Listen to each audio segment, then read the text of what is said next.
चौथ्या टप्प्यातलं मतदान संपलं तर चौथ्या टप्प्यातही मतदानाची टक्केवारी घसरली। राज्यात 7 वाजेपर्यंत अवघं 52.75% मतदान तर देशात 62.84% मतदान। चौथ्या टप्प्यात मतदानाची टक्केवारी घसरली। पुण्यातील 3ही मतदारसंघांमध्ये निच्चांकी मतदान।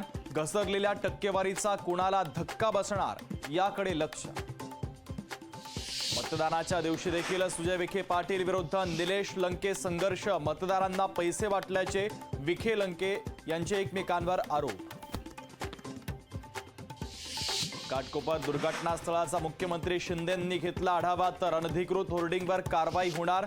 मृतांच्या नातेवाईकांना प्रत्येकी 5 लाखांची मदत जाहीर। मुख्यमंत्री शिंदेंची घोषणा।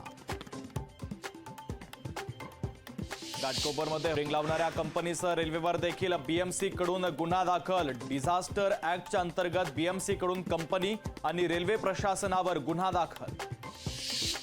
अवकाळीचा फटका नेत्यांच्या सभांना। पावसामुळे डोंबिवलीतील उद्धव ठाकरेंची सभा रद्द तर घाटकोपर दुर्घटनेमुळे देवेंद्र फडणवीसांची सभा रद्द। मुंबईत विजांच्या कडकडाटासह मुसळधार पाऊस। अनेक ठिकाणी ढगाळ वातावरण।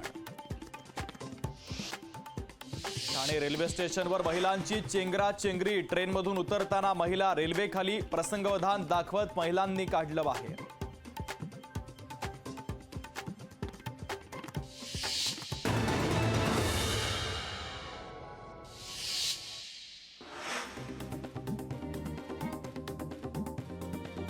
अवकाळी पावसामुळे कोरेगाव ते सातारा रस्त्यावर वडाचं झाड पडल्यामुळे 2 तास वाहतूक ठप्प। बांधकाम विभागाकडून झाड हटवण्याचं काम सुरू।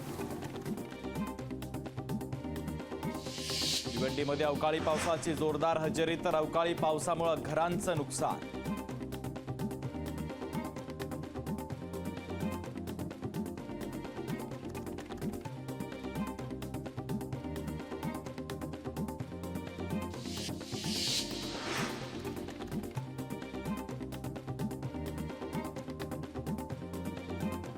वादळामुळे नवी मुंबईमध्ये 30 पेक्षा अधिक झाडं उन्मळून पडली। सुदैवानं यात कोणतीही जीवितहानी नाही।